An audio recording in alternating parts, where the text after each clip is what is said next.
अस्सलाम वालेकुम क्लास।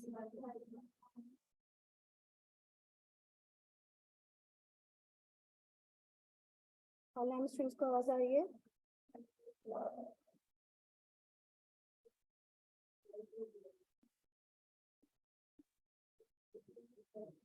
ठीक है।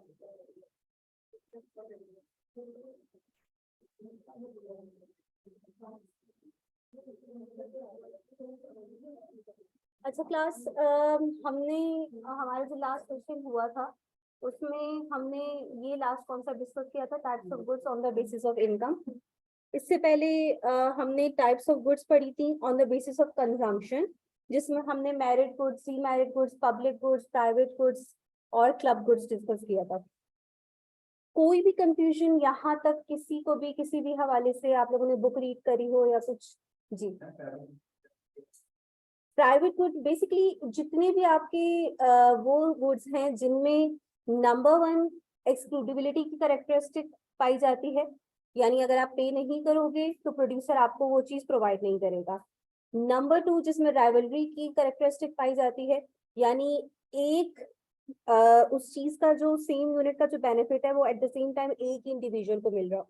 अब इसमें आप मल्टीपल एग्जांपल्स ले सकते हैं। फॉर एग्जांपल ब्रेड की एग्जांपल यहाँ पे गिवन है, आप मिल्क की एग्जांपल ले सकते हो, आप आइसक्रीम की एग्जांपल ले सकते हो, आप मोबाइल फोन की एग्जांपल ले सकते हो।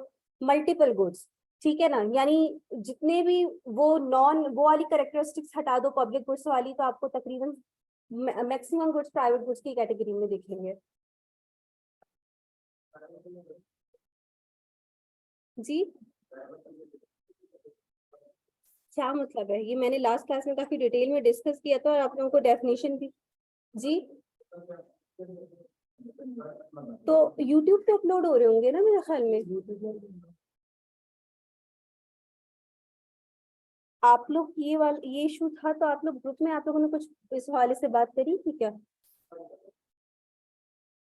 आप लोग मुझसे बोलते थे, मैं एडमिन में डायरेक्ट कांटेक्ट करके पूछ लेती कि क्या इशू आ रहा है, मुझे इस हवाले से नहीं पता। लेकिन बहरहाल एक्सक्लूडिबिलिटी का मतलब ये है कि आपको एक्सक्लूड कर सकता है प्रोड्यूसर। किस तरह से? अगर आप कोई चीज खरीदने जा रहे हो, उसकी कोई ना कोई प्राइस है, अगर आप वो प्राइस नहीं पे कर रहे तो प्रोड्यूसर आपको वो चीज प्रोवाइड नहीं करेगा। इट मीन्स कि वो आपको वो चीज कंज्यूम करने से रोक सकता है, एक्सक्लूड कर सकता है, ठीक है ना। सेकंड, राइवलरी का मतलब ये है कि अगर किसी एक चीज की consumption at the same time jointly हो रही हो, बहुत सारे लोग उस सेम चीज को कंज्यूम कर रहे हो, तो हम बोलते हैं इसके अंदर नॉन राइवलरी की कैरेक्टरिस्टिक है। तो राइवलरी इसका ऑपोजिट हो गया कि एट द सेम टाइम सिर्फ एक इंडिविजुअल उसका बेनिफिट ले पा रहा हो। अब ज्वाइंट कंजम्पशन किन चीजों की होती है? हमने बोला फॉर एग्जांपल पब्लिक गुड्स के अंदर नॉन राइवलरी की कैरेक्टरिस्टिक आती है, लाइक स्ट्रीट लाइटनिंग की फैसिलिटी गवर्नमेंट प्रोवाइड करती है, किसी एक इंडिविजुअल के लिए नहीं होती, एट द सेम टाइम बहुत सारे लोग उससे फायदा उठा रहे होते हैं, ठीक है।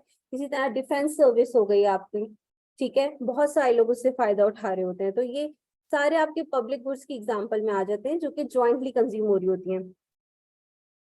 अच्छा, अब बहुत छोटे छोटे से कॉन्सेप्ट रह गए हैं जो कि हमने चैप्टर 1 में डिस्कस करने हैं। मेरी पूरी कोशिश है कि आज हम आप चैप्टर 2 जो है वो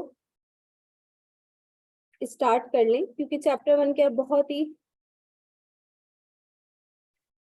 कम टॉपिक रह गए हैं फिलहाल जो हमने डिस्कस करने हैं, वरना तो चैप्टर 1 काफी बड़ा है।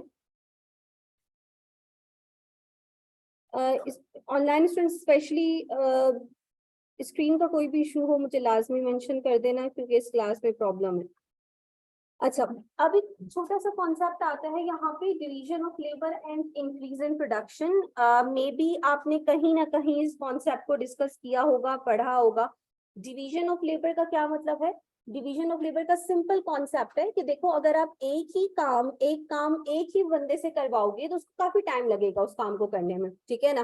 फॉर एग्जाम्पल, एक बंदा है जो कि टेबल्स बनाता है, अब वो सारे काम खुद कर रहा है, वो लकड़ियां भी काट रहा है, उनको इंसैम्बल भी कर रहा है, उनको पॉलिश भी कर रहा है, उनको मार्केट में डिलीवर भी कर रहा है। अगर ये सारे टास्क एक ही इंडिविजुअल करेगा तो आप लोग समझ सकते हो कि इसमें काफी टाइम लग जाएगा, ठीक है ना। और हो सकता है वो हर काम को करने में इतना एफिशिएंट भी ना हो, ठीक है, हर काम को इतना बेहतर तरीके से कर भी नहीं सकता।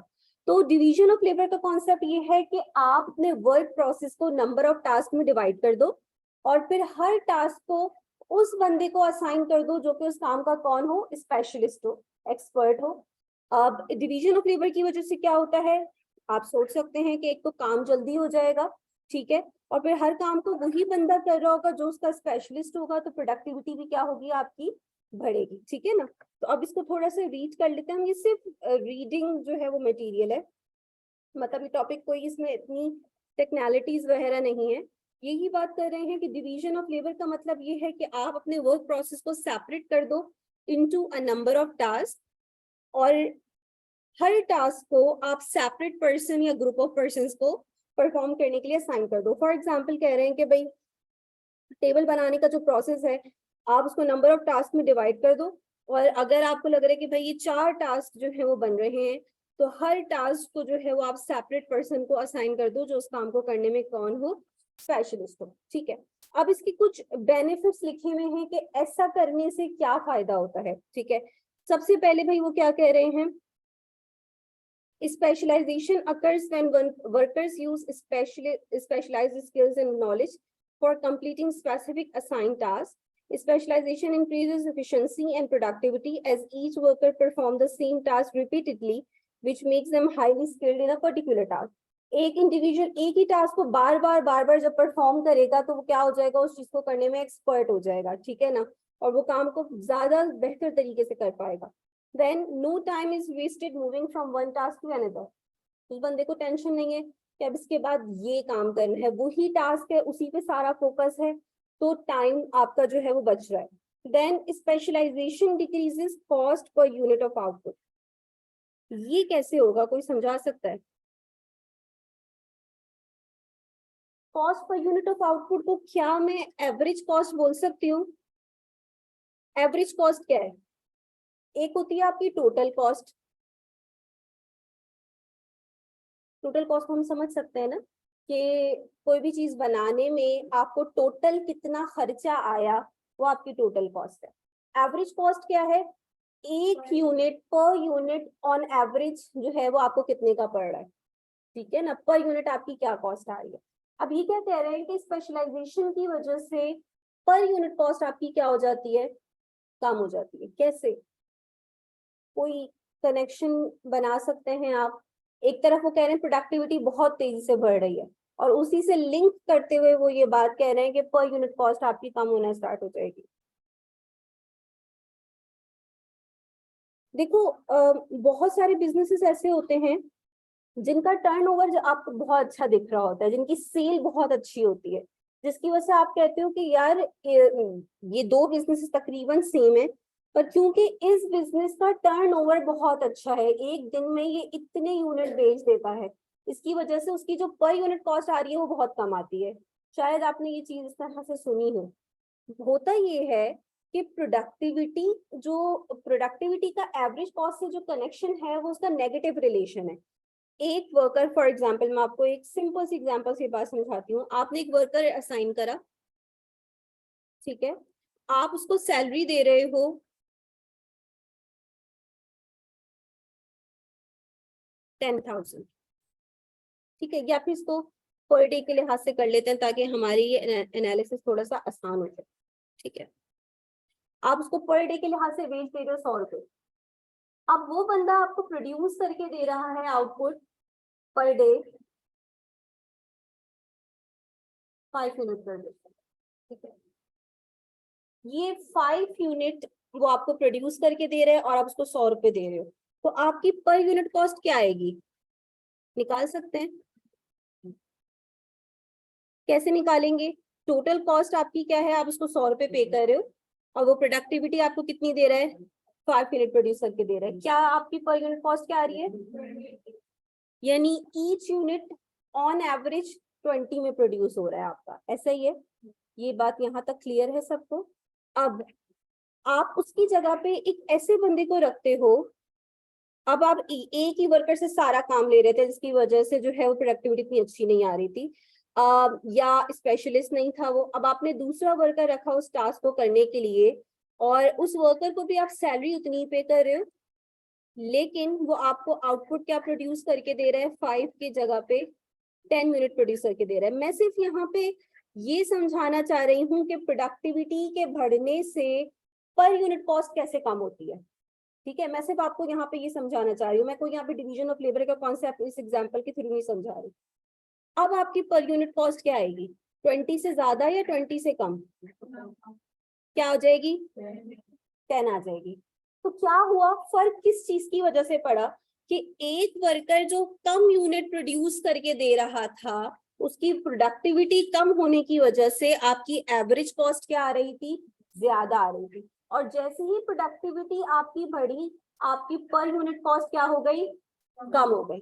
तो यही कॉन्सेप्ट है कि जब आप स्पेशलिस्ट को रखते हो और जिनकी वजह से आपकी जो बिजनेस है या जो भी आपका वर्क प्रोसेस है उसकी स्पीड बढ़ती है, प्रोडक्टिविटी बढ़ती है, काम एक दिन में पहले जितने हो रहा था उससे ज्यादा हो रहा है, तेजी से हो रहा है, तो उसकी वजह से आपकी एवरेज कॉस्ट क्या होना स्टार्ट हो जाती है, कम होना स्टार्ट हो जाती है। मे बी कोई आगे से ये आर्ग्यू करे कि पहले तो एक बंदा काम कर रहा था, अब आपने उस एक बंदे की जगह पे 4 बंदे रख दिए, तो आप सैलरी भी तो एक बंदे को नहीं दे रहे हो, अब 4 बंदों को दे रहे हो, ये आर्ग्यू किया जा सकता है। तो याद रखिएगा कि हम टोटल कॉस्ट की बात नहीं कर रहे, ठीक है, हम टोटल कॉस्ट की बात नहीं कर रहे, हम किसकी बात कर रहे हैं, एवरेज कॉस्ट की बात कर रहे हैं। इसको इस तरह से समझ लो, फॉर एग्जाम्पल 2 बेकरीज हैं साइड बाय साइड, एक बेकरी पे सारे काम लेबर कर रहे हैं और एक बेकरी पे बहुत जो है वो मॉडर्न सिस्टम है, आपके रोबोट्स वगैरह या बहुत मॉडर्न मशीनरी से काम हो रहा है। आपसे पूछा जाए कि भाई किस बेकरी की टोटल कॉस्ट ज्यादा होगी, तो ऑब्वियसली आप कौन सी बेकरी को बोलोगे जिसमें मशीन्स बहुत ज्यादा यूज हो रही होंगी, ठीक है ना, आप बोलोगे लेबर चीप होगा, मशीन्स की कॉस्ट ज्यादा आ रही होगी। बट फिर आपसे अगर दूसरा क्वेश्चन बोला जाए, पूछा जाए कि कौन सी बेकरी की एवरेज कॉस्ट कम होगी, तो मोस्ट प्रोबेबली 99% चांस है कि एवरेज कॉस्ट किसकी कम आ रही होगी, जो मशीन्स यूज कर रहे होंगे। क्यों, क्योंकि जो लेबर यूज कर रहे होंगे उनकी पर डे प्रोडक्टिविटी बहुत ही कम होगी रिलेटिवली उस बेकरी के जो कि मशीन्स यूज कर रही होगी। वो पर डे इतना आउटपुट प्रोड्यूस कर रही होगी कि टोटल कॉस्ट उसकी ज्यादा आ रही होगी, बट पर यूनिट कॉस्ट उसकी क्या हो जाएगी, बहुत कम हो जाएगी। तो ये इम्पैक्ट पड़ता है अक्सर तभी लार्ज इंडस्ट्रीज जो होती हैं उनको, क्योंकि वो बहुत ज्यादा आउटपुट प्रोड्यूस कर रही होती हैं, तो आपको दिखने में लगता है कि यार इतनी हैवी मशीनरी यूज कर रही है, इतना सब कुछ है, बट उनका प्रॉफिट बहुत अच्छा होता है, ठीक है, स्मॉल स्केल इंडस्ट्री से। क्यों, क्योंकि वो एक दिन में इतना ज्यादा आउटपुट निकाल रही होती है कि वो एक आउटपुट की जो कॉस्ट है उनको क्या पड़ रही होती है, बहुत ही कम पड़ रही होती है, ठीक है ना। ये कॉन्सेप्ट बहुत यूजफुल है, आगे काफी दफा जो है हम ये कॉन्सेप्ट डिस्कस करेंगे, इसको जहन में रखिएगा। हमने क्या बात डिस्कस करी है, प्रोडक्टिविटी जितनी ज्यादा होगी एवरेज कॉस्ट उतनी क्या हो जाएगी, कम हो जाएगी, ठीक है ना। अच्छा, अब फोर्थ कॉन्सेप्ट में क्या कह रहे हैं, जब आप वर्क प्रोसेस को नंबर ऑफ टास्क में डिवाइड करते हैं और फिर डिवीजन ऑफ लेबर का कॉन्सेप्ट यूज कर रहे होते हैं, तो उसकी वजह से स्पेशलाइजेशन क्रिएट होती है, ठीक है। ये बात हमने समझ ही ली है कि एक बंदा सारे काम करने में बेस्ट नहीं हो सकता, ठीक है ना। जैसे ये बहुत फेमस थिंग है, jack of all trades is master of none. एक बंदा जो सब कुछ जानता है वो किसी एक चीज में मास्टर नहीं होगा, ठीक है ना। तो ज्यादा बेहतर ये है कि आप क्या करो, हर टास्क को उस बंदे को असाइन करो जो कि स्पेशलिस्ट हो, तो ये ज्यादा बेहतर है। अच्छा, लास्ट पॉइंट, ये थोड़ा सा जो है वो इन्होंने इंटरनेशनल उसमें जो है वो ग्राउंड से बात करी है कि हम देखते हैं कि जिस तरह से जो इंसान है उनमें डिफरेंट स्किल्स होती हैं, इसी तरह से अगर हम कंट्रीज देखें तो कंट्रीज में भी हमें दिखता है हर कंट्री को डिफरेंट प्रोडक्ट्स में कंपैरेटिव एडवांटेज है। फॉर एग्जाम्पल पाकिस्तान हर चीज अच्छी नहीं बना सकता, ठीक है, पाकिस्तान कुछ चीजों में स्पेशलिस्ट है। फॉर एग्जाम्पल पाकिस्तान की टेक्सटाइल प्रोडक्ट्स जो है वो बहुत फेमस हैं वर्ल्ड मार्केट में। इसी तरह से कोई और कंट्री है जो कि फॉर एग्जांपल यूएस है, वो वेपन्स बनाने में बहुत फेमस है, उसके वेपन्स जो है वो उनको एक्सपोर्ट कर रहा होता है ऑल ओवर द वर्ल्ड। तो हर कंट्री डिफरेंट चीजों में एक्सपर्ट है, तो कंट्री भी क्या कर रहे होते हैं, जिन चीजों में एक्सपर्ट नहीं होते उन चीजों को वो क्या करते हैं, इम्पोर्ट करते हैं, और जिन चीजों में एक्सपर्ट होते हैं उनको एक्सपोर्ट कर रहे होते हैं। तो बिल्कुल यही कॉन्सेप्ट जो है वो आपका यहाँ पे अप्लाई हो रहा है कि जो बंदा जिस काम को करने में एक्सपर्ट हो आप उसी से वो काम करवाओ, ताकि आपकी पर यूनिट कॉस्ट क्या हो, कम आए, ठीक है ना, क्योंकि वो प्रोडक्टिविटी आपको अच्छी देगा। ठीक है जी, तो ये तो छोटा सा कॉन्सेप्ट है। आई डोंट नो कि ये किसी तरह से एमसीक्यूज में पूछा जा सकता है या नहीं, बट अभी तक जो पीआरसी जब से स्टार्ट हुआ है, जब से मुझे फीडबैक मिल रहा है, तब से मुझे इस हवाले से कोई ऐसा एमसीक्यूज नहीं दिखा कि पेपर में आया हो। अगेन देखने में शायद इतना इम्पोर्टेंट कॉन्सेप्ट ना लगे, बट ये कॉन्सेप्ट आगे कहीं काफी जगहों पे यूज होगा, तो इसको भी इसी पॉइंट पे अच्छे से समझ लेना।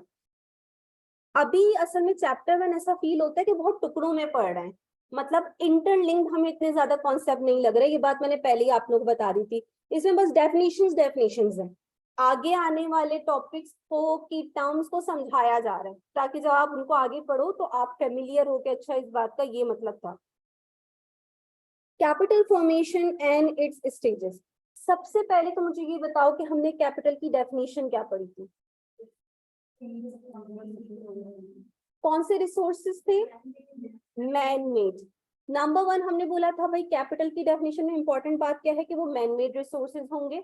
नंबर 2 उन रिसोर्सेज को आप किस लिए यूज कर रहे होगे? दूसरी चीजों को बनाने में, ठीक है ना। और हमने इसमें से किस फैक्टर को एक्सक्लूड कर दिया था? मनी को, ठीक है ना। तो machines, equipments, tools, building, factories वगैरह ये सारी आपकी कैपिटल की डेफिनेशन में आ रही थी।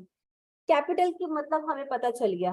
फॉर्मेशन का मतलब तो मेरे ख्याल में आप सबको पता ही होगा, किसी चीज की फॉर्मेशन, बनना। कैपिटल फॉर्मेशन का क्या हुआ? Addition of capital stock into the country, ठीक है। किसी भी कंट्री के कैपिटल स्टॉक का बढ़ना क्या कहलाएगा? आपका कैपिटल फॉर्मेशन। अब ये मशीन्स वगैरह, ये इक्विपमेंट्स, बिल्डिंग्स वगैरह, ये कौन बना रहा होता है? आपका आपका जो प्रोड्यूसर, जो आपका सेक्टर होता है, फर्म जो होती हैं, या आप जिन्हें कह सकते हो इन्वेस्टर। ये इन्वेस्टर होता है जो इन चीजों में इन्वेस्टमेंट कर रहा होता है। चलिए मैं आपको एक एग्जांपल देती हूँ। एक फैक्ट्री थी जिसमें पहले 3 मशीन्स से काम लिया जा रहा था। नेक्स्ट डे क्या किया कि उस फैक्ट्री में एक और मशीन इंस्टॉल हो गई। कितने कैपिटल में जो है वो चेंजेस आई? एडिशन कितने का आया? 1 मशीन आपकी ऐड हुई है। ये जो कैपिटल स्टॉक में एडिशन हुआ है, इसको हम क्या कहेंगे? इन्वेस्टमेंट। ये क्या है? इन्वेस्टमेंट है, उस बंदे की इन्वेस्टमेंट है ना ये, जिसकी वजह से ये 3 मशीन से क्या हो गई हैं? 4 मशीन हो गई है। तो बेसिकली ये जो चेंजेस आ रही होती हैं, जो कैपिटल फॉर्मेशन हो रही होती है, इसको हम क्या कहते हैं? इन्वेस्टमेंट कह रहे होते हैं, और ये इन्वेस्टर्स कर रहे होते हैं। अब आपसे ये पूछा जा रहा है कि कैपिटल फॉर्मेशन की स्टेजेस क्या है? इन्वेस्टमेंट किस तरह से हो रही होती है? किसी भी इकोनॉमी में इन्वेस्टमेंट किस तरह से होती है? जो इन्वेस्टर्स होते हैं उनके पास पैसे कहाँ से आते हैं? क्या वो खुद ही से इतने अमीर होते हैं कि वो अपने पैसे लगा रहे होते हैं, अपने पैसे इन्वेस्ट कर रहे होते हैं? ठीक है, तो उन्होंने इसके कुछ स्टेजेस बताने हैं। सिंपल बात, आप इसको इस तरह से समझो कि किसी भी इकोनॉमी में 2 तरह के लोग होते हैं। एक, जिन्हें आप सेवर्स कह रहे होते हैं, और दूसरे जिन्हें आप कौन कह रहे होते हैं? इन्वेस्टर्स। दूसरे लफ्जों में हम सेवर्स को और क्या बोल सकते हैं? हम सेवर्स को लेंडर्स भी बोल सकते हैं। ऐसी ऐसी बात है ना, जिनके पास सरप्लस में अमाउंट है, वो अपना पैसा क्या कर रहे होते हैं? लेंड कर रहे होते हैं, ठीक है, दे रहे होते हैं दूसरों को। जबकि दूसरी तरफ जो इन्वेस्टर्स हैं, वो कौन कहलाएंगे? लेंडर की ऑपोजिट टर्म क्या होती है?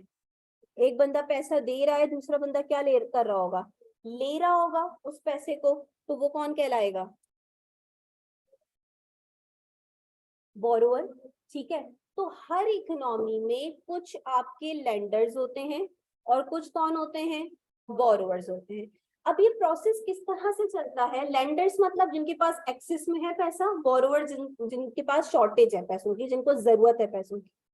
अभी प्रोसेस इस तरह से चलता है कि एक इन्वेस्टर है, उसको पैसों की जरूरत है, ठीक है, उस तक पैसे पहुंचेंगे कैसे? जब तक उस तक पैसे पहुंचेंगे नहीं, वो इन्वेस्टमेंट नहीं कर सकता, उसको फंड्स की जरूरत है। ये फंड्स उस तक कैसे पहुंचते हैं? इसके कुछ स्टेजेस हैं। नंबर 1, किसी भी इकोनॉमी में जब तक इन्वेस्टमेंट नहीं हो सकती, जब तक उस इकोनॉमी के लोग सेवर्स नहीं हों। अगर उस इकोनॉमी में जितने भी लोग हैं वो सारा का सारा पैसा अपना क्या कर दें, खर्च कर दें, कंज्यूम कर दें, तो कैसे इन्वेस्टमेंट होगी, हो सकती है इन्वेस्टमेंट? तो वो इकोनॉमीज इन्वेस्टमेंट में सबसे ऊपर होती हैं जिनके लोग क्या कर रहे होते हैं, सेविंग कर रहे होते हैं। अब सेविंग क्यों इंपॉर्टेंट है?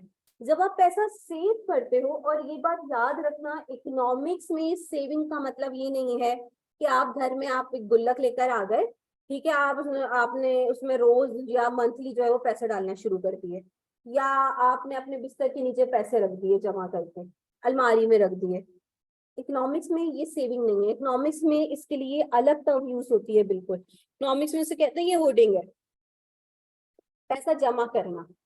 और ये बिल्कुल इरेशनल है कि कोई भी इकोनॉमिक एजेंट अपने पैसे को इस तरह से रखे। क्यों? एक पैसा एक बंदे ने बैंक में रखा हुआ है सेविंग अकाउंट में, ठीक है, या उसके शेयर्स खरीदे हुए हैं, ठीक है, और जबकि दूसरी तरफ एक बंदे ने अपने पैसा जो है वो घर में जमा करके रखा हुआ है। दोनों में डिफरेंस क्या है? इकोनॉमिस्ट कह रहे हैं जो घर में रख रहे हैं वो इरेशनल है, यानी बेवकूफी है, वो उसको इकोनॉमिक्स बिहेवियर में लाते ही नहीं है, कहते हैं ये सेविंग है ही नहीं, ये पैसा जो है वो आइडल रखने वाली बात है। और एक पैसा जो बैंक में, वो कहते हैं ये जो है वो बिल्कुल ठीक है, ये सेविंग कहलाएगी। रीजन,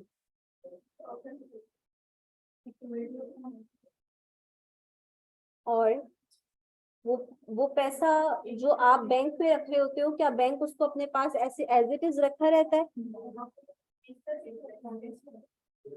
अच्छा चलो ठीक है, मैं आप लोगों की एक बात ले लेती हूँ कि आपको उस पर प्रॉफिट मिलता है, ठीक है, उस पर इंटरेस्ट मिल रहा होता है, ठीक है, वो बैंक इंटरेस्ट आपको दे कैसे रहा होता है? बैंक को आप, बैंक आगे किसी न किसी को पैसे देते हैं ना, तो बेसिकली इंटरेस्ट की डेफिनेशन क्या है?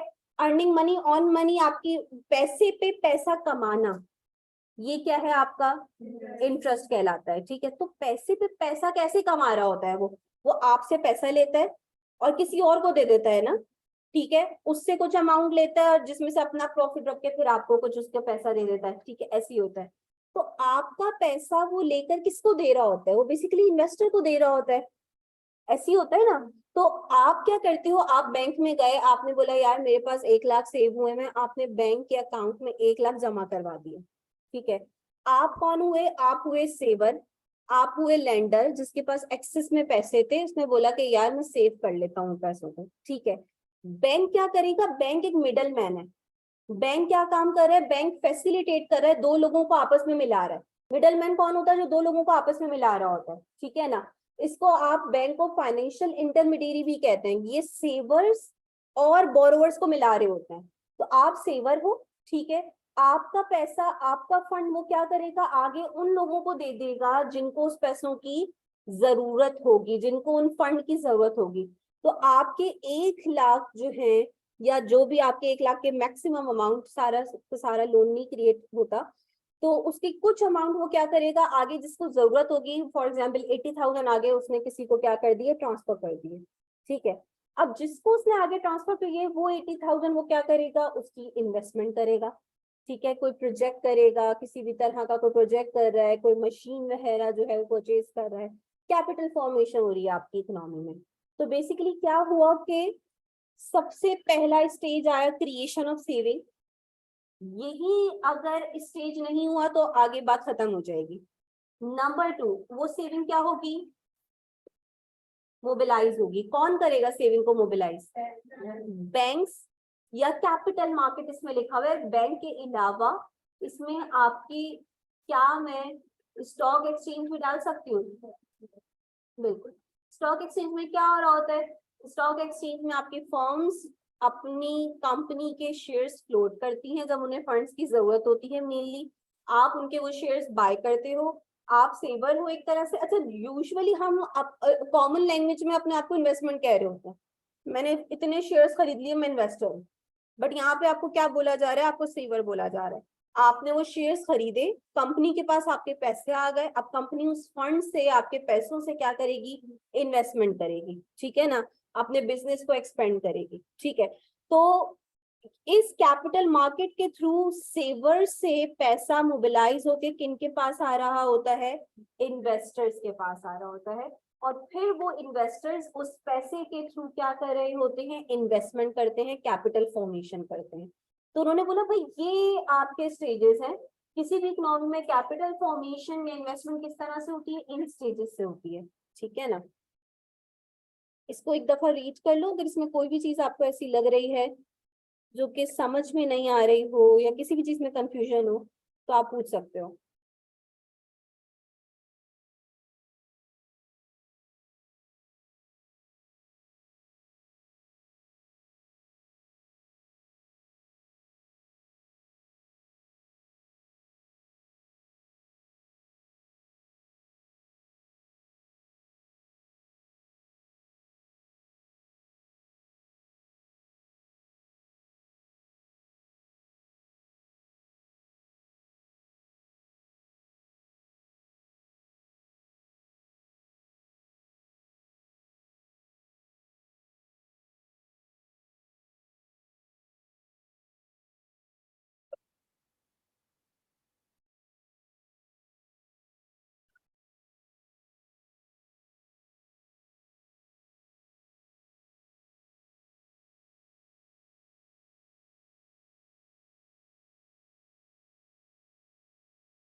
इकोनॉमिक्स में आप बहुत कुछ सीखोगे, मे बी आप लोगों को माइक्रो सेक्शन थोड़ा सा जो है वो लगे ऐसा, कुछ स्टूडेंट्स को माइक्रो थोड़ा सा मुश्किल लगता है, इसमें थ्योरीज बहुत ज्यादा होती हैं। और लेकिन जब आप मैक्रो में आओगे तो मैक्रो में आपको बहुत कुछ सीखने को मिलेगा, इवन माइक्रो में बहुत कुछ सीखने को मिलेगा, लेकिन जो मैक्रो है उसमें आपको इकोनॉमी के बारे में बहुत कुछ जानोगे। फॉर एग्जाम्पल एक चैप्टर है जिसमें आप जो है वो पॉलिसी मेकिंग पढ़ोगे। आप अक्सर न्यूज़पेपर वगैरह में अब न्यूज पे सुन रहे होते हो कि सेंट्रल बैंक ने जो है कि इंटरेस्ट रेट बढ़ा दिया। अभी रिसेंटली बहुत ज्यादा चल रहा है, 21% पे हमारा इंटरेस्ट रेट चल रहा है जो कि बहुत हाई है, ठीक है। ये इंटरेस्ट रेट क्यों बढ़ाया जाता है, इंटरेस्ट रेट बढ़ाने से इकोनॉमी पे क्या इम्पैक्ट पड़ता है, ये सारी बातें मे बी आपको अभी ना पता हो, बट जब आपका ये कोर्स खत्म हो जाएगा तो आपको बहुत डिटेल में आपको ये बातें पता होंगी। गवर्नमेंट टैक्सेस बढ़ा देती है, गवर्नमेंट प्रोजेक्ट्स कर रही है, गवर्नमेंट के खर्चे किस किस तरह के होते हैं, कब गवर्नमेंट जो है वो कौन सी पॉलिसी लगाती है, कब टैक्सेस बढ़ाती है, कब टैक्सेस कम करती है, उसका इम्पैक्ट क्या पड़ता है इकोनॉमी पे, ये सारी बातें आप सीखोगे। देन बैंक्स किस तरह से ऑपरेट कर रहे होते हैं। अक्सर हमें ये समझ में नहीं आ पाता कि बैंक्स जो है वो उनका ऑपरेशन किस तरह से चल रहा होता है। हम कहते हैं बैंक भी पैसा क्रिएट करता है, बैंक भी पैसे से पैसा क्रिएट कर रहा होता है, ठीक है। वो किस तरह से करता है, वो प्रोसेस किस तरह से होता है, वो ये आप सीखोगे। फिर आप देखते हो कि भाई आप कंटिन्यूसली देख रहे हो कि आपका रुपी बहुत तेजी से डेप्रिशिएट हो रहा है, डॉलर बड़ा स्ट्रांग हो रहा है, रुपी डेप्रिशिएट हो रहा है। कोई भी करेंसी किसी दूसरी करेंसी के कंपैरेटिवली कब जो है डेप्रिशिएट होती है, डेप्रिशिएट का मतलब वीक कब होती है, उसकी वैल्यू कब गिरती है, ठीक है, उसके पीछे क्या रीजंस हैं, ठीक है। हमारा ट्रेड क्यों डेफिसिट में जाता है, हम क्यों इंपोर्ट ज्यादा कर रहे होते हैं एक्सपोर्ट से।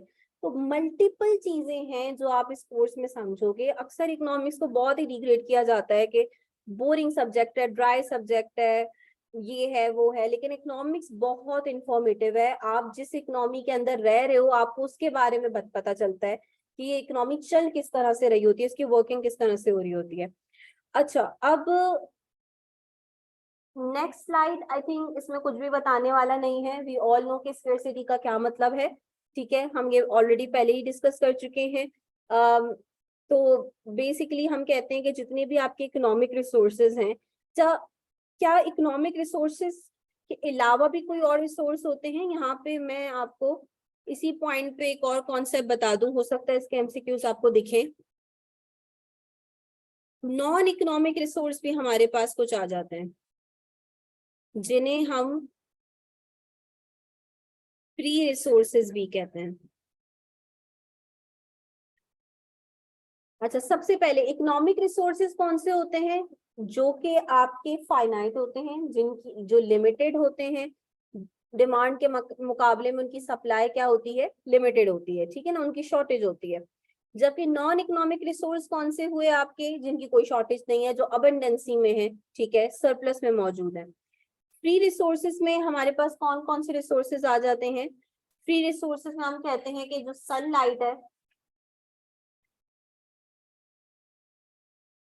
एक चीज जिसकी सप्लाई इनफाइनाइट है, उसकी कोई प्राइस होगी, कोई कॉस्ट होगी, कोई कॉस्ट ही नहीं होगी, उसकी कोई शॉर्टेज ही नहीं है, ठीक है ना। सनलाइट हो गई। अक्सर वाटर भी कहा जाता है, बट वाटर पे डिबेट हो सकती है, ठीक है, क्योंकि ड्रिंकेबल वाटर वो एक अलग है, ठीक है। इसके अलावा एयर, ठीक है, ऑक्सीजन तो अब ठीक है, उसको सेपरेट एंटिटी में ना लें। तो फ्री रिसोर्सेज बहुत ही कम होते हैं। सनलाइट, एयर जो है वो मेनली इनको एग्जांपल में यूज किया जाता है, और कुछ लोग जो है वो वाटर को भी यूज कर रहे होते हैं। लेकिन ज्यादातर आपके जितने भी रिसोर्सेज हैं वो आपके सारे इकोनॉमिक रिसोर्सेज हैं, जिन्हें कहा जाता है कि इनसफिशिएंट है, हमारी सारी वांट्स को पूरा नहीं कर सकते, ठीक है ना। और इसी वजह से ये सब्जेक्ट बना, क्योंकि इसका जो मेन प्रॉब्लम है वो यही है कि resources are limited but wants are unlimited. I think ये हमारा चैप्टर 1 का वो लास्ट कॉन्सेप्ट है जो हमें डिस्कस करके फिर चैप्टर 2 स्टार्ट करना है। अच्छा जी, बहुत तरह की कॉस्ट पड़ी होगी, बट इकोनॉमिक्स में एक कॉस्ट बड़ी फेमस है जिसको हम कहते हैं अपॉर्चुनिटी कॉस्ट। इकोनॉमिक्स में एक बात बहुत बोली जाती है कि there is no free lunch. कोई भी चीज आपको मुफ्त में नहीं मिलती। आप कोई भी डिसीजन ले लें, उसकी कोई ना कोई कॉस्ट जरूर होती है, ठीक है, किसी भी तरह का आप डिसीजन ले लें। आप फैसला कर रहे हैं कि मैंने एजुकेशन हासिल करनी है, तो आप क्या सेक्रीफाइस कर रहे हो? आप अपना जो टाइम एजुकेशन में लगा रहे हो, उस टाइम को आप कहीं और यूटिलाइज कर सकते थे। फॉर एग्जाम्पल, आप जॉब कर सकते थे, वहां से अर्निंग कर सकते थे, ठीक है, आप फैमिली टाइम स्पेंड कर सकते थे, आप कोई दूसरी इंटरटेनमेंट करके जो है वो आप अपना एक सेटिस्फेक्शन ले सकते थे। तो बहुत सारी चीजें आप सेक्रीफाइस कर रहे होते हो जब भी आप कोई डिसीजन लेते हो किसी भी तरह का, ठीक है ना। तो अब अपॉर्चुनिटी कॉस्ट क्या है? देखिए, सबसे पहले यहाँ पे लिखा है कि all the human wants are impossible to satisfy. हम ऑलरेडी डिस्कस कर चुके हैं कि इंसानी ख्वाहिशात की कोई लिमिट नहीं होती, सारी की सारी पूरी नहीं हो सकती, क्योंकि हमारे पास रिसोर्सेज जो है वो लिमिटेड हैं। So we have to forgo some of them. हमें कुछ अपनी वांट्स पे गिव अप करना पड़ता है, उनको सेक्रीफाइस करना पड़ता है, फॉरगो करना पड़ता है। The want that is foregone is called the opportunity cost. और आप इसकी जो बेस्ट डेफिनेशन है वो अपॉर्चुनिटी कॉस्ट की इस तरह लिख दो, द कॉस्ट ऑफ द, आप उसको इस तरह से लिख सकते हो कि opportunity cost is the cost of the next best alternative.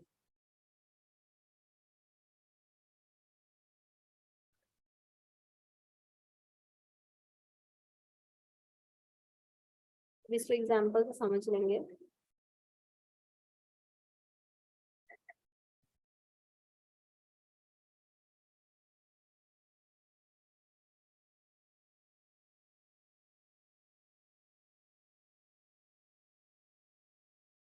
अभी खाली डेफिनेशन लिखनी, the cost of the next best alternative that is forgone, या that we give up, that we sacrifice, कुछ भी लिख सकते हो।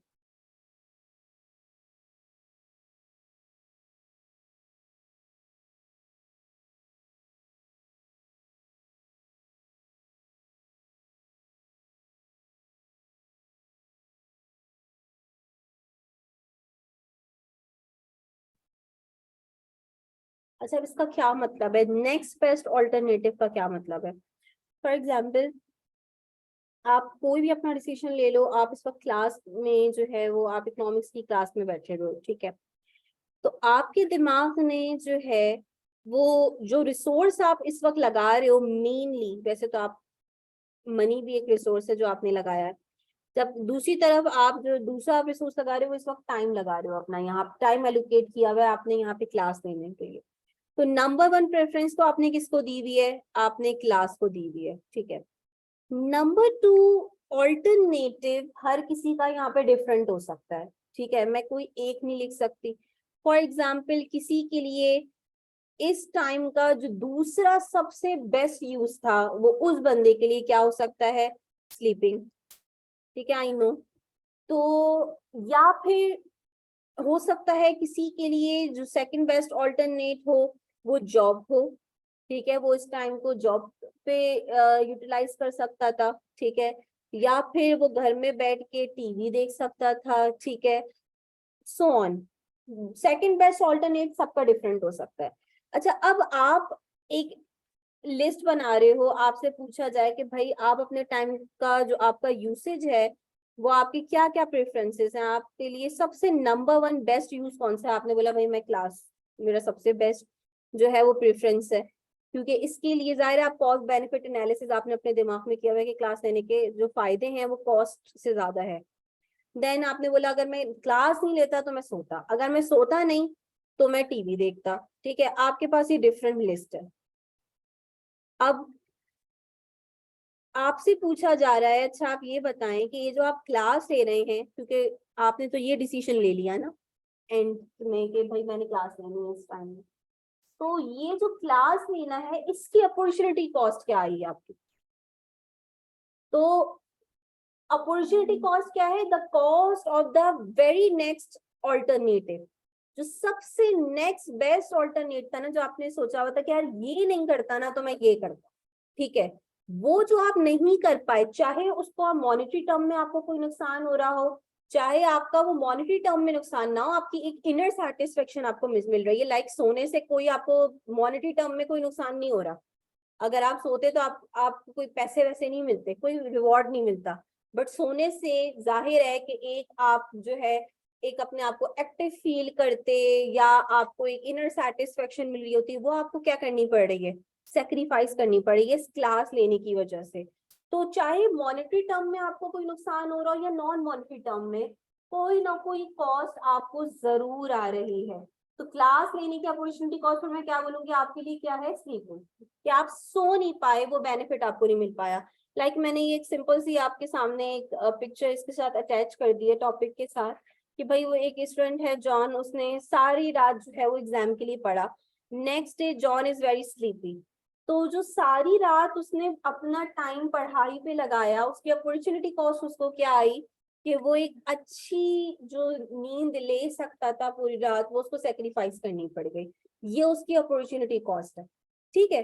तो ये सिंपल सा कॉन्सेप्ट है अपॉर्चुनिटी कॉस्ट का, कि जो भी आप डिसीजन लेते हो, आप अपना पैसा कहीं लगा रहे हो, आप सोच रहे हो कि यार मेरे पास जो पैसे हैं इसके आज मैं जाके बर्गर लूंगा, उस पैसे से आप बहुत कुछ दूसरी एक्टिविटीज कर सकते थे, ठीक है, तो आप अपने दिमाग में सोचो कि अगर आप बर्गर नहीं लेते तो आप दूसरा काम क्या करते इन पैसों से, वो काम आप क्योंकि आप नहीं कर पाए, तो वो आपकी बर्गर लेने की क्या हो जाएगी, अपॉर्चुनिटी कॉस्ट हो जाएगी, ठीक है ना।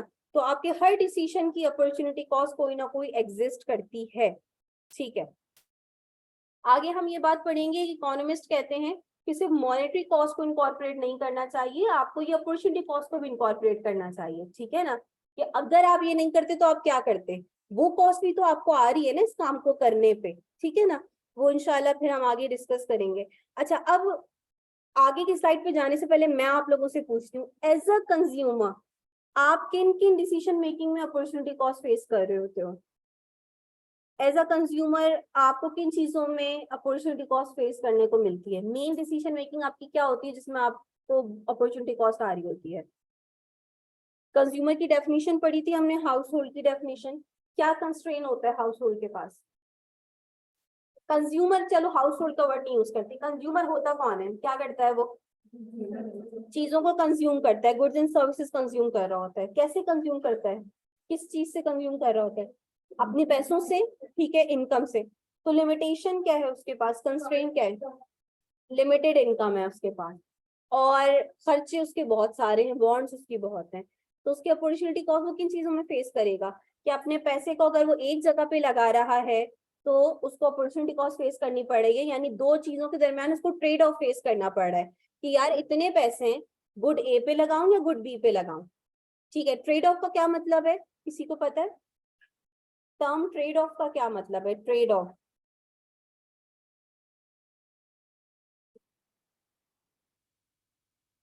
कोई आइडिया, थोड़ा बहुत आइडिया हो रहा होगा ना टर्म से कि दो चीजों में आप ट्रेड ऑफ फेस कर रहे हो, तो क्या मतलब हुआ कि एक चीज चूज करोगे तो दूसरी चीज को क्या करना पड़ेगा, गिव अप करना पड़ेगा आपको, ठीक है ना। तो दो चीजों में आप ट्रेड ऑफ फेस कर रहे हो कि यार इतने ही पैसे एक इस पे लगाऊं या इस पे लगाऊं, जिस पे भी लगाओगे दूसरी चीज आपको सेक्रीफाइस करनी पड़ेगी, और वही उस चीज को खरीदने की अपॉर्चुनिटी कॉस्ट होगी।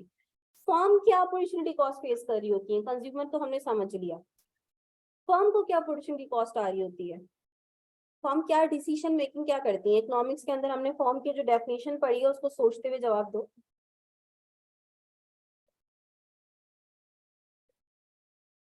नंबर वन, फर्म की डेफिनेशन हमने पढ़ी थी, प्रोड्यूसर होते हैं जो चीजों को प्रोड्यूस कर रहे होते हैं, उनके पास कंस्ट्रेंट क्या होता है,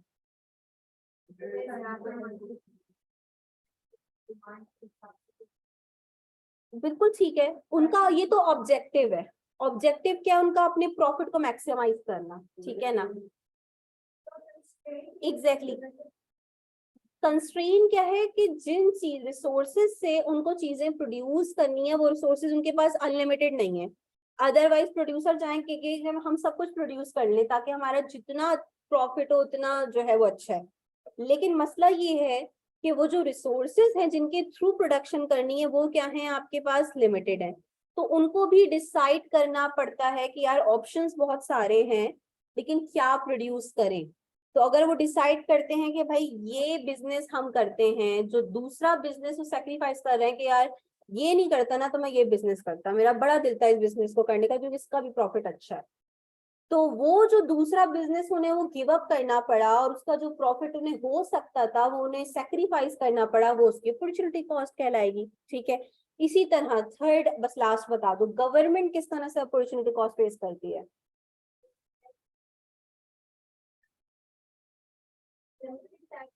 बिल्कुल,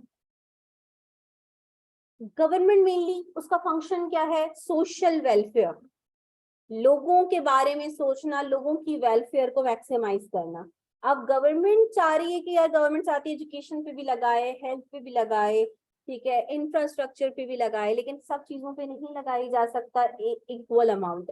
अगर आप एजुकेशन और हेल्थ पे लगा रहे हो तो आपको वो पैसा जो वो बजट जो एजुकेशन और हेल्थ पे लग रहा है वो दूसरे सेक्टर पे नहीं लग सकता, तो अगेन अपॉर्चुनिटी कॉस्ट आ रही होती है। अगर ये अपॉर्चुनिटी कॉस्ट का मसला ही नहीं होता तो इतनी डिबेट नहीं होती गवर्नमेंट के खर्चों के ऊपर, तो ये गवर्नमेंट फला जगह बहुत लगा रही है, लाइक आपको पता है क्रिटिसाइज किया जाता है कि गवर्नमेंट डिफेंस पे बहुत लगाती है, मतलब पाकिस्तान की गवर्नमेंट पे क्रिटिसाइज किया जाता है कि भाई ये डिफेंस पे बहुत ज्यादा लगा रही होती है, तो क्यों क्रिटिसाइज किया जा रहा है, क्योंकि लोगों को पता है कि जो पैसा डिफेंस पे लग रहा है अब ये पैसा जो है वो एजुकेशन पे नहीं लग पाएगा, हेल्थ पे नहीं लग पाएगा, क्योंकि डिफेंस पे इतना लगा दिया आपने तो उसकी अपॉर्चुनिटी कॉस्ट क्या है कि बाकी सेक्टर्स जो हैं वो निग्लेक्ट हो जाएंगे, बाकी सेक्टर्स को इतने फंड्स नहीं मिल पाएंगे, ठीक है ना, तो अपॉर्चुनिटी कॉस्ट बहुत ज्यादा है, इसी वजह से लोग उस पे जो है वो आर्ग्यू कर रहे होते हैं, ठीक है ना।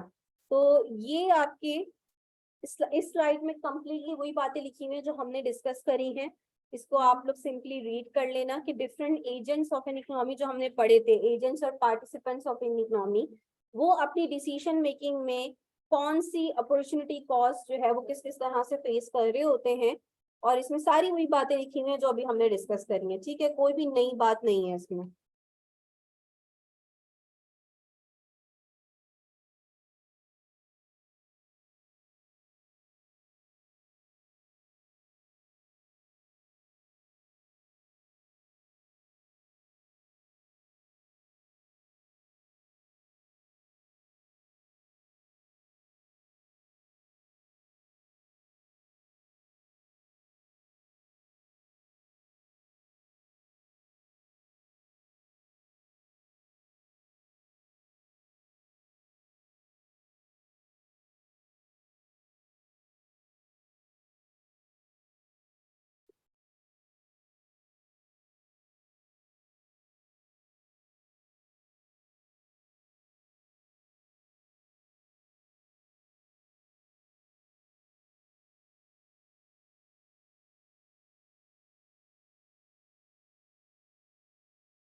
अच्छा जी।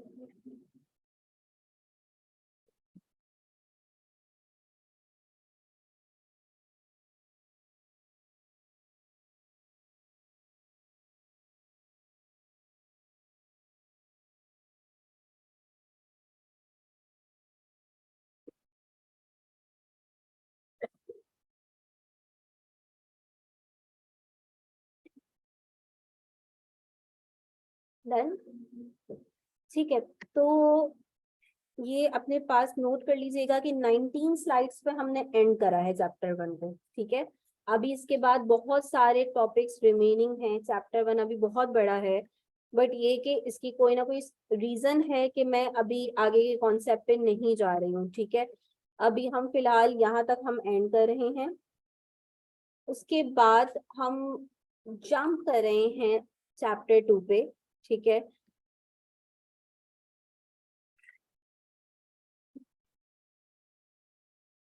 अच्छा, इसका साथ ही साथ दूसरा मतलब ये हुआ कि जितना हमने चैप्टर 1 पढ़ा है, अब इसकी आपने कंप्लीट तैयारी करनी है। ठीक है, आप लोग ये बताओ कि मैंने आप लोगों को एमसीक्यूज फाइल शेयर करी है आप लोगों से? नहीं करी अभी तक।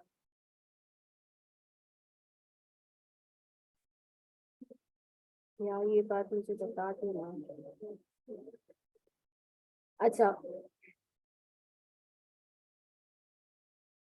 तो मैं आप लोगों से अभी माइक्रो इकोनॉमिक्स की फाइल शेयर कर रही हूँ।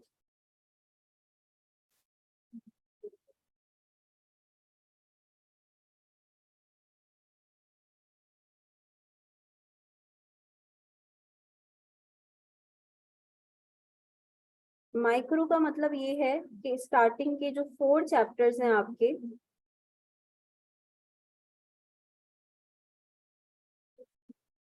इसमें उनके एमसीक्यूज जो हैं वो इंक्लूडेड है।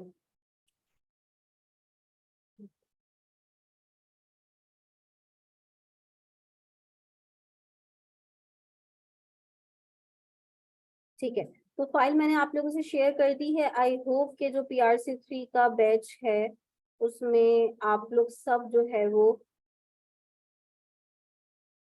ऐड हुए हुए होंगे। ठीक है, तो फाइल देख लेना। अब जाहिर है कि क्योंकि मैं आज शेयर कर रही हूँ तो आप लोगों को थोड़ा सा मैं टाइम दे दूंगी इस पर। सारे एमसीक्यूज इंक्लूड नहीं होंगे क्योंकि हमने सारे कॉन्सेप्ट नहीं पढ़े हैं। तो ये तो एक कॉमन सेंस की बात है कि जब आप एमसीक्यूज देखोगे तो आपको खुद ही आइडिया हो जाना चाहिए कि कौन से कर सकते हो, कौन से नहीं कर सकते।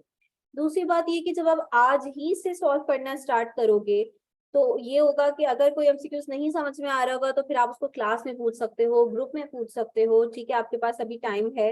मैं इंशाल्लाह कोशिश करूंगी कि चलें देखते हैं। आप लोगों की तैयारी पे डिपेंड करता है। वैसे ये बहुत आसान टॉपिक्स हैं, तो अगर आप लोग इसका थर्सडे तक क्विज दे सकते हो तो बहुत अच्छा है। बट अगर आप लोगों को लगता है कि नहीं थर्सडे तक पॉसिबल नहीं हो पाएगा तो हम फिर इसको मंडे को रख लेंगे। मुझे नहीं पता कि लास्ट वीक आप लोगों की 2 क्लासेस हुई थी आई थिंक हमारी। इस वीक क्या रहता है? अब तो मेरे ख्याल मैंने 2 से बढ़ा देनी चाहिए। तो ये कि अगर हमारी थर्सडे को क्लास होती है तो कोशिश करो कि थर्सडे तक इसकी प्रिपरेशन कर लो। आज मंडे है, फिर ट्यूसडे वेंसडे 2 दिन आपको मजीद मिलेंगे।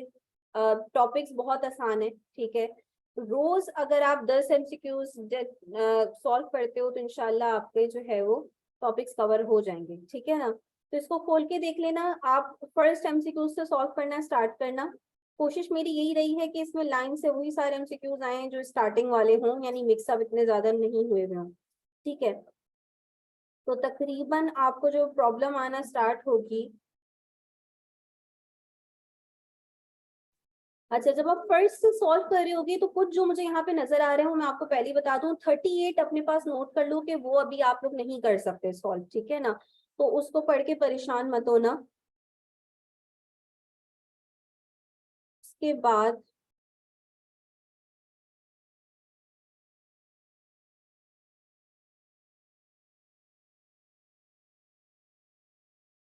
38 के बाद 53 से आपके जो एमसीक्यूज आ रहे हैं वो उन कॉन्सेप्ट से रिलेटेड हैं जो हमने डिस्कस नहीं करे हैं अभी। ठीक है ना, तो 38 स्पेसिफिक है जो कि आपने स्किप करना है। 38 के बाद आप कंटिन्यू रखेंगे 52 तक, ठीक है।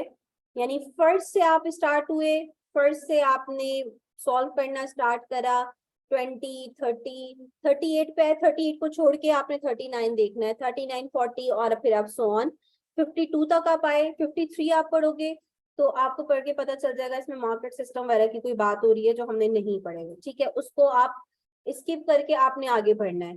तो 53 से आप अपने पास नोट कर लो कि 53 से 84 तक, 53 से 84 तक या अपने पास किसी भी फॉर्म में हेडिंग वगैरह डाल लो कि वो एमसीक्यू जो आपने नहीं करने सॉल्व। 53 से 84 तक वो एमसीक्यूज हैं जो कि आपने कॉन्सेप्ट नहीं कवर किए हुए, ठीक है। उसके बाद मैं आप लोगों पे छोड़ रही हूँ 84 के बाद थोड़ा सा अपना कॉमन सेंस यूज करना कि इसमें से कौन कौन से कॉन्सेप्ट पड़े हुए हैं। आप 85 से देखना स्टार्ट करो। आपको शो अगर व्हाट्सएप चल रहा है तो आप फाइल ओपन करके देख सकते हो। 85 से आप देखोगे तो अपॉर्चुनिटी कॉस्ट के बारे में बात आ रही है, merit goods, demerit goods, public goods, ठीक है। इस हवाले से एमसीक्यूज आ रहे हैं तो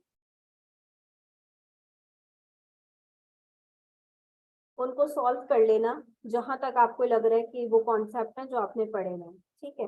अदरवाइज किसी भी चीज में प्रॉब्लम हो, अभी हमारे पास टाइम है। आज आप सॉल्व करना शुरू करोगे, आप कल पूछ सकते हो, कल सॉल्व करोगे, बाकी आप वेंसडे को पूछ सकते हो। देन वेंसडे को हम डिसाइड करेंगे आप लोगों की तैयारी को देखते हुए कि थर्सडे को कंडक्ट किया जाए क्विज या फिर मंडे को किया जाए, ठीक है। कोशिश करोगे थर्सडे तक कर लो।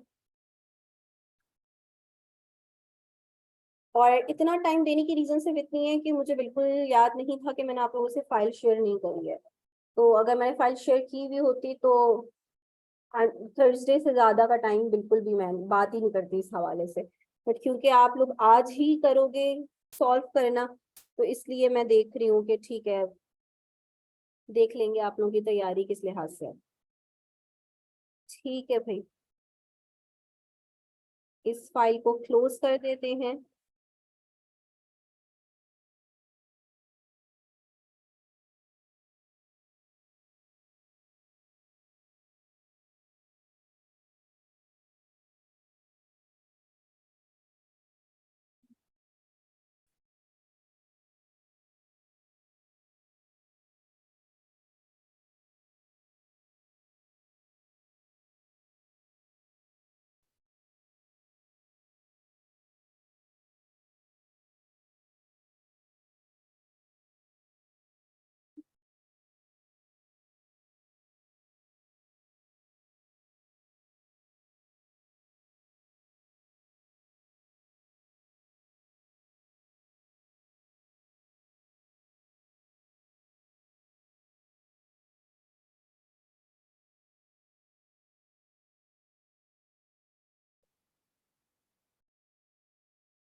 अच्छा, मेरे पास बहुत फ्रिक्वेंटली एक क्वेश्चन आ रहा है, काफी स्टूडेंट्स एक ही क्वेश्चन पूछ रहे हैं बार बार कि हम आई कैप का स्टडी टेक्स्ट रीड करें या आपकी स्लाइड्स रीड करें। देखो, ये कोई दो चीजों में ऑप्शन नहीं है। मैंने आप लोगों को पहले दिन ही बता दिया था कि मेरी स्लाइड सिर्फ और सिर्फ समरी है चैप्टर की, ठीक है। अब अगर आप देखो, रीडिंग करने से कभी भी मैं ये नहीं बोलूंगी कि नहीं नहीं वो स्टडी टेक्स्ट जो उन्होंने बनाया हुआ आप उसको छोड़ दें और बस आप मेरी स्लाइड्स पे फोकस करें, ठीक है। तो मेरी तो फर्स्ट आप लोगों को रिकमेंडेशन यही होगी कि आई कैप का स्टडी टेक्स्ट रीड करो। बट अगर, क्योंकि अभी तो स्टार्टिंग है, अभी इतना बर्डन नहीं है, ये बात स्टूडेंट्स आगे जाके पूछ रहे होते हैं कि मिस टाइम नहीं मिल रहा है, ये मसला है, वो मसला है, कि बस इतना टाइम नहीं मिल रहा। तो वो फिर एक अलग बात है, लेकिन अभी कोशिश करो कि आप लोग जितना रीड करोगे आप लोगों की उतनी ज्यादा इम्प्रूवमेंट आएगी, कॉन्सेप्ट उतना बेहतर तरीके से समझ में आएगी कि आप समझ सकते हो कि वो स्टडी टेक्स्ट में डिटेल है, उसमें एग्जाम्पल्स के साथ सब चीजें मेंशन है और मेरे उसमें सिर्फ definition definition to the point बात की जा रही है, ठीक है। तो रिवीजन पर्पस के लिए स्लाइड्स बेस्ट हैं। लेकिन जब आप अभी स्टार्टिंग में रीड कर अब पूरा चैप्टर एक दफा समझना चाह रहे हो तो उसको ज्यादा बेहतर है किस तरीके टेक्स्ट से रीड कर लो, ठीक है ना। बाकी आप लोगों के ऊपर है, स्लाइड्स रीड करके भी काम हो जाता है, लेकिन ये कि अगर आप बुक रीड कर लेंगे तो आपके लिए ज्यादा अच्छा है।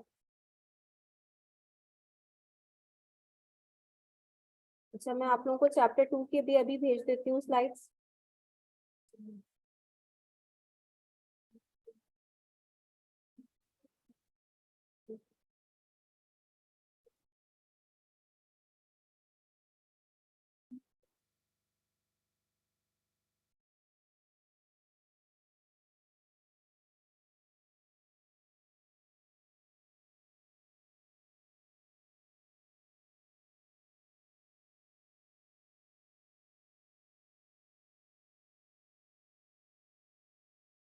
ठीक है, तो जिनके पास व्हाट्सएप चल रहा है आप लोग एक दफा अपने पास चेक कर लो।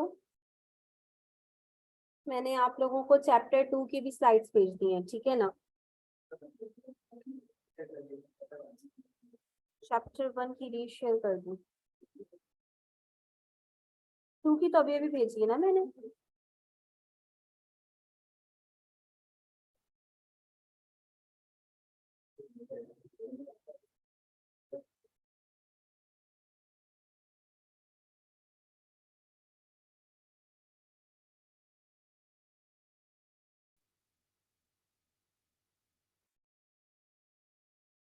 ठीक है, nature and scope of economics Neem wise है।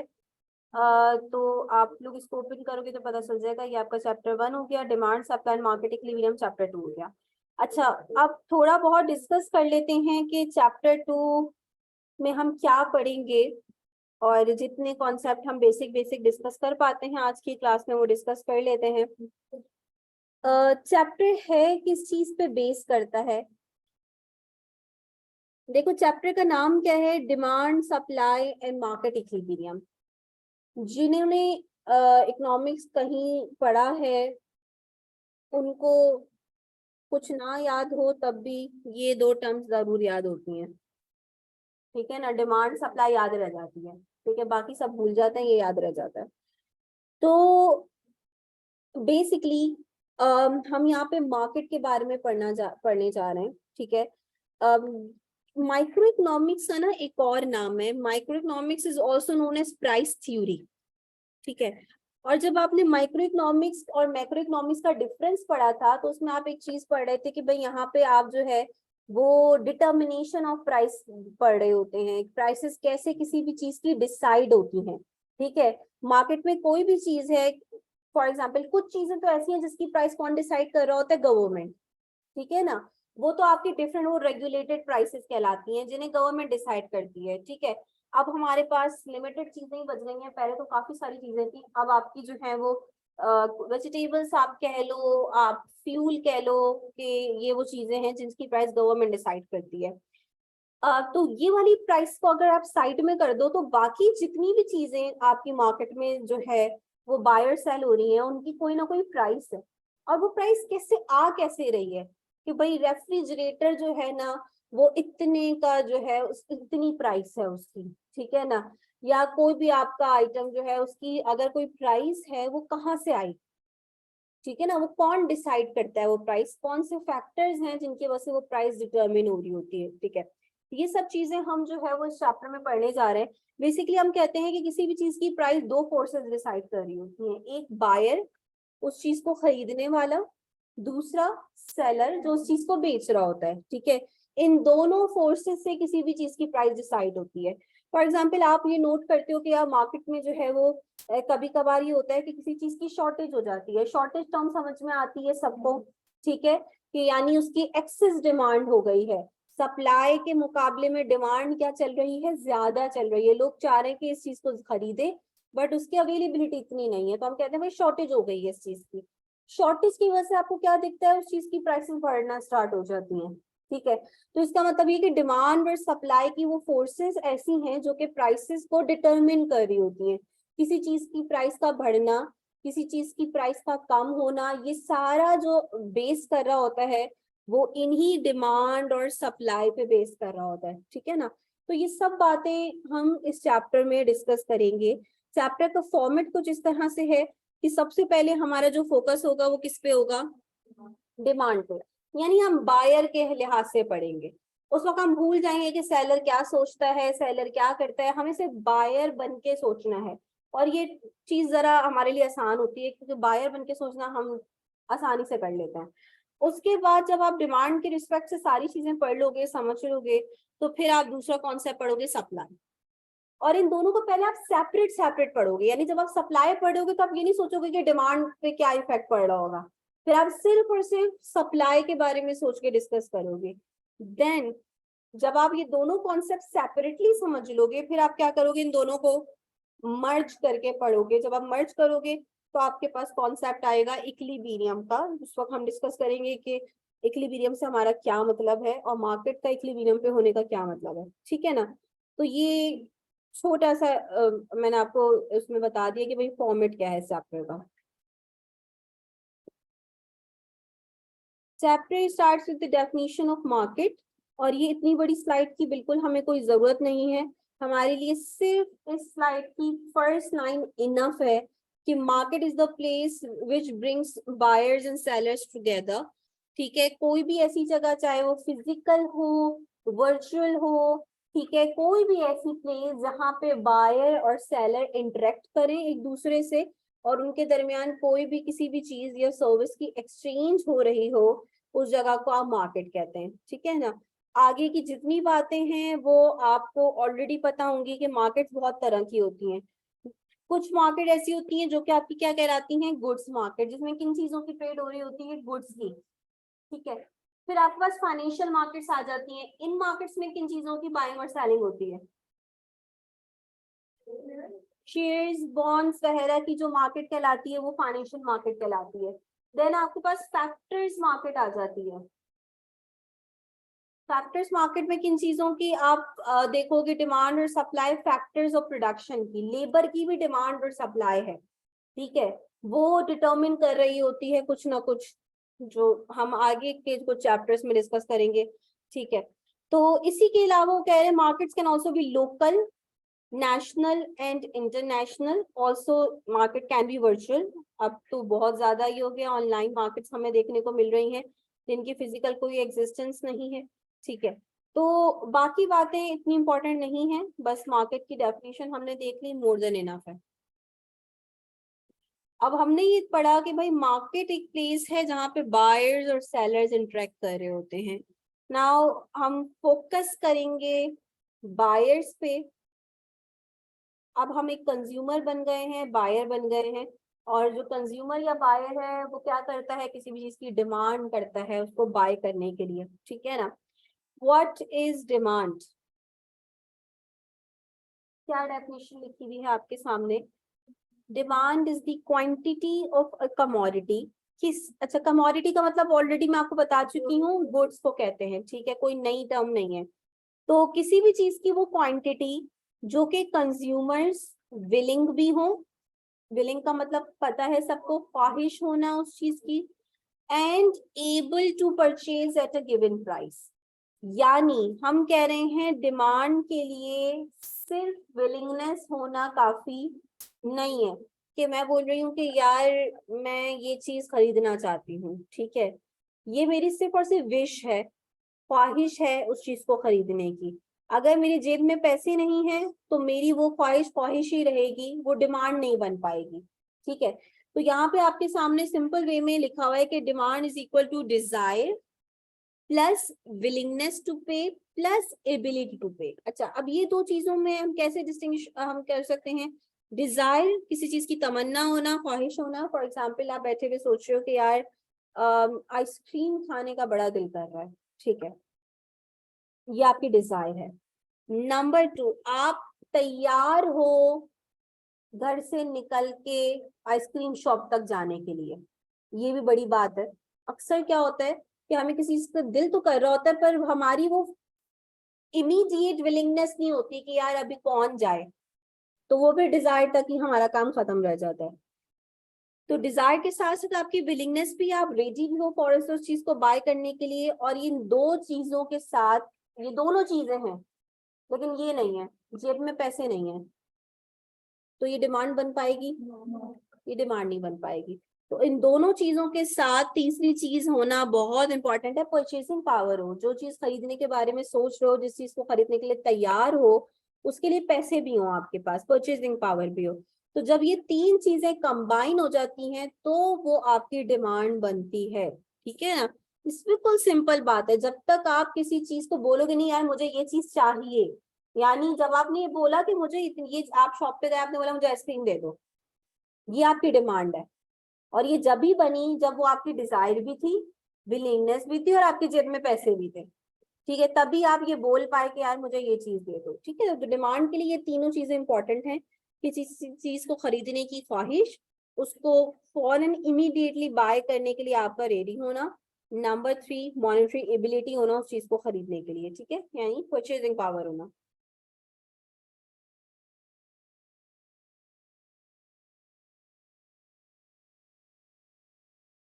अच्छा, अब ये जो है ना ये अपडेटेड स्लाइड्स नहीं है, मैं इससे रिलेटेड बस आपको एक और कॉन्सेप्ट पढ़ा देती हूँ। हमारी क्लास कब तक है? 11:30 तक है। जो मैंने आपको अभी स्लाइड्स भेजी हैं उसमें इसके बाद एक और स्लाइड है जो कि मेरे पास यहाँ पे इस पर गिवन नहीं है, तो मुझे वो लिखनी पड़ेगी अलग से। इसके बाद हमारे पास एक छोटा सा कॉन्सेप्ट आ जाता है, difference between direct and derive demand. दो तरह की डिमांड है, इसका अक्सर इससे रिलेटेड कोई एमसीक्यूज भी आ जाता है, ठीक है। डायरेक्ट वर्सेस डिराइव डिमांड, क्या डिफरेंस है? जो डेफिनेशन यहाँ पे लिखी हुई है वही डेफिनेशन मैं आपको यहाँ पे लिखकर दिखा देती हूँ, और उसके बाद हम उसकी एग्जांपल पे बात कर लेते हैं।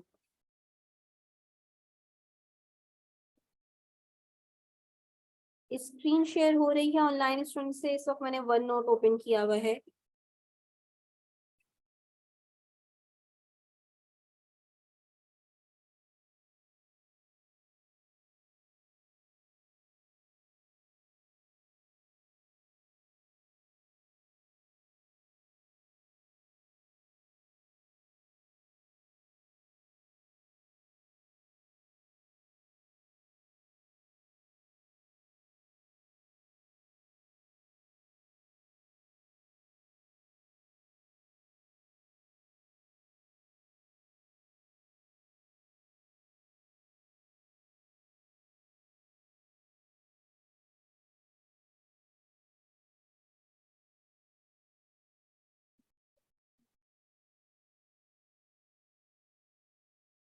कंज्यूमर गुड्स का क्या मतलब है ये अभी हम डिस्कस कर लेते हैं।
अच्छा भाई, तो इसको समझ लेते हैं दोनों में डिफरेंस क्या है।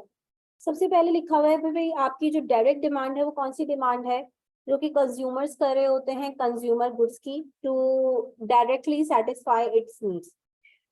फॉर एग्जाम्पल इसका मतलब क्या हुआ, कंज्यूमर गुड्स कौन सी चीजें खरीद रहे होते हैं, हम लोग फूड आइटम्स खरीदते हैं, हम लोग क्लोथिंग आइटम्स खरीदते हैं, मकसद हमारा क्या होता है, सिंपली अपनी नीड्स को सेटिस्फाई करना, अपनी जरूरत को पूरा करना, अपनी ख्वाहिश को पूरा करना।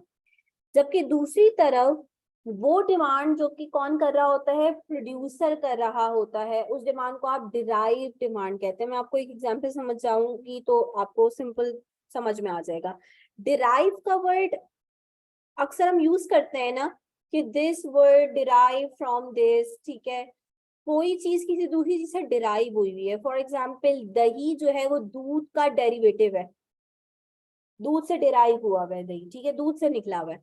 तो डिराइव डिमांड का मतलब भी यही हुआ ना कि ये वो डिमांड है जो किसी दूसरी डिमांड से डिराइव हुई हुई है, किसी दूसरी डिमांड की वजह से इस डिमांड में जो है वो चेंजेस आ रही हैं, ठीक है।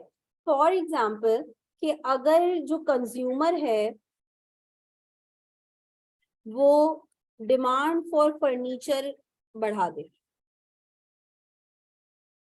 मार्केट में फर्नीचर की डिमांड बढ़ जाए, ठीक है, कंज्यूमर बोले फर्नीचर को पहले से ज्यादा चाहिए, व्हाटएवर जो भी रीजन है, तो ये कौन सी डिमांड कहलाएगी आपकी, ये कंज्यूमर साइड से आ रही है आपकी, ठीक है।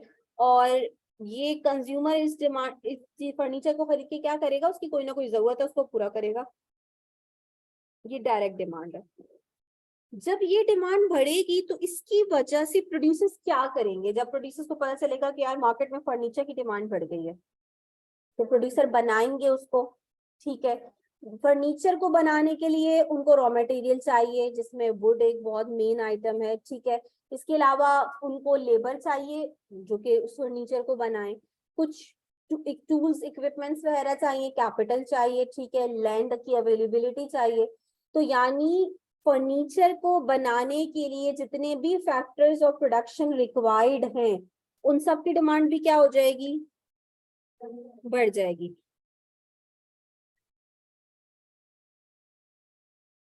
ये डिमांड किसने बढ़ाई है, प्रोड्यूसर ने बढ़ाई है। क्यों बढ़ाई है, क्योंकि फर्नीचर की डिमांड बढ़ गई थी। इसी वजह से हम कह रहे हैं कि ये जो डिमांड बढ़ी है ना, आप इसमें एग्जांपल में लिख सकते हो कि वुड, लेबर एक्सेट्रा, या जो भी आपको लगता है कि इसमें जो जो चीजें यूज हो सकती हैं उन सब की डिमांड बढ़ गई। तो ये जो डिमांड बढ़ी है वुड वगैरह की या फर्नीचर की डिमांड की वजह से बढ़ी है, बात समझ में आ रही है। यानी ये डिमांड किसी दूसरी डिमांड से डिराइव हुई भी है, इसी वजह से आप इसको कह रहे हो ये डिराइव डिमांड है। तो बेसिक डिफरेंस क्या हुआ, डिराइव डिमांड प्रोड्यूसर साइड से आती है, डायरेक्ट डिमांड कंज्यूमर साइड से आती है। डिराइव डिमांड हमेशा किसी दूसरी चीज की डिमांड बढ़ने की वजह से क्रिएट होती है, ठीक है ना। अगर आपकी चीजों की डिमांड कम हो जाए, फॉर एग्जाम्पल हम देख रहे हैं इकोनॉमी में कि डिमांड लेवल कम चल रहा है, तो आपको क्या दिख रहा है, लेबर्स ले ऑफ किए जा रहे हैं, ठीक है, लेबर्स को जॉब से निकाला जा रहा है। क्यों, क्योंकि जब डायरेक्ट डिमांड कम हो गई, जब कंज्यूमर डिमांड कम कर रहा है तो प्रोड्यूसर भी फैक्टर्स ऑफ प्रोडक्शन की डिमांड क्या कर रहा है, कम कर रहा है, क्योंकि वो उसी से डिराइव होके निकली हुई है, ठीक है ना। तो जब मार्केट में ज्यादा चीजों की डिमांड करेंगे कंज्यूमर्स, तो फैक्टर्स ऑफ प्रोडक्शन की डिमांड भी मार्केट में क्या हो जाएगी, बढ़ जाएगी। और जब कम डिमांड होगी तो फैक्टर्स ऑफ प्रोडक्शन की डिमांड भी कम हो जाएगी, ठीक है। तो ये जो फैक्टर्स ऑफ प्रोडक्शन की डिमांड है ये डिराइव हुई भी है डायरेक्ट डिमांड से, ठीक है ना। ये बात बस सिंपली जो है ये इनका डिफरेंस है। कुछ जगहों पे डिराइव डिमांड को इनडायरेक्ट डिमांड भी कहते हैं, तो डायरेक्ट और इनडायरेक्ट, ठीक है। तो वो बस मैंने इस वजह से बता दिया कि अगर आपके पास एमसीक्यूज में कुछ इस तरह का आ जाए तो आपके जहन में हो कि वैसे डिराइव डिमांड की टर्म ही आएगी इंशाल्लाह, क्योंकि जो कोर्स सिलेबस है और जो स्टडी टेक्स्ट में मेंशन डिराइव डिमांड है, ठीक है जी। तो चैप्टर समझो अभी बस हमने बस इतना ही डिस्कस किया है कि हमने डेफिनेशन देख ली है डिमांड की और डिफरेंस समझ लिया है डायरेक्ट और डिराइव डिमांड का। इंशाल्लाह जो हमारी नेक्स्ट क्लास होगी जब भी तो वो बड़ी इंपॉर्टेंट होगी, क्योंकि उसमें हम फिर बेस बनाएंगे चैप्टर 2 की, बहुत इंपॉर्टेंट कॉन्सेप्ट आएंगे। कोशिश कीजिएगा कि कोई भी क्लास मिस नहीं करें, अगर किसी भी मजबूरी की वजह से क्लास मिस करनी पड़ जाए तो रिकॉर्डिंग लेके नेक्स्ट क्लास में आए। अगर रिकॉर्डिंग अपलोड नहीं हो रही, मुझे ग्रुप में रिप्लाई नहीं कर रही मैं, तो मुझे सेपरेट मैसेज कर दें। अक्सर ये होता है कि ग्रुप के मैसेज जो है वो नहीं देख पाते या आगे पीछे हो जाते हैं, तो मुझे सेपरेट मैसेज कर दो कि मिस रिकॉर्डिंग अपलोड नहीं हुई है आज की, ताकि मैं एडमिन से फिर कांटेक्ट करके जो है तो कोशिश करूं कि अरेंज हो जाए और उसी दिन अपलोड हो जाए, ताकि आप लोग देख कर आओ। Thank you.